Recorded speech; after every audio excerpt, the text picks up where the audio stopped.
Brandon Crowley again. I'm assuming you are for a minimalist government, right? What's the term?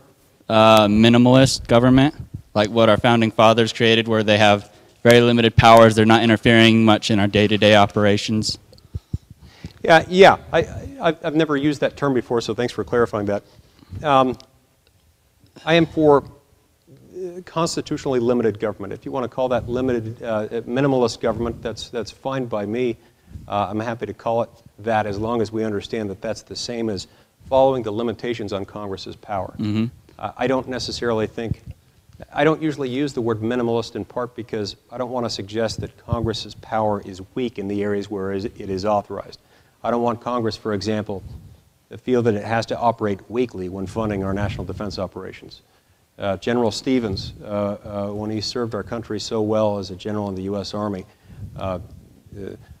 benefited from the fact that the government didn't operate with the mindset of saying we need a minimalist army. But we do need a limited government, one that recognizes that, like good neighbors, good governments have fences.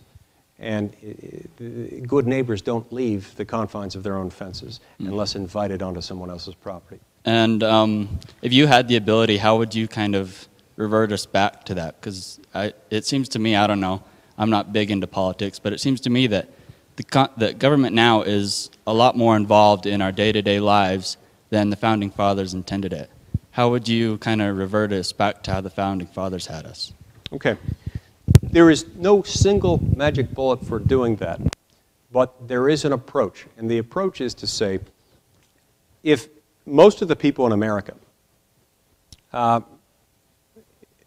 felt that way, as a growing number of Americans feel, as a growing number of Utahns, as most Utahns, I believe, do feel that way, if they're able to vote into office only those people who are willing to restrain their own power and not exercise any power outside of the confines provided by the Constitution, that would change everything. Now, that may sound like an overly simplistic solution, but it has to be.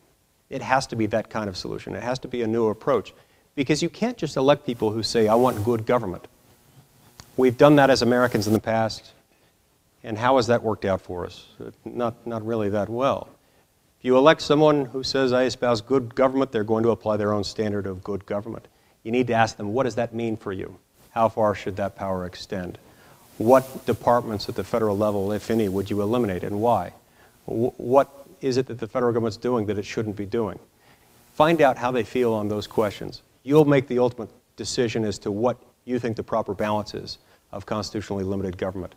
If you do it using the text and the original understanding, the letter and the spirit of the Constitution as your guide, you incrementally through your vote, and all of your friends, your coworkers, your neighbors, your family members, and millions of other people across America doing just exactly what you do. That's how we'll change America. That's how we'll reassert our right to constitutionally limited government.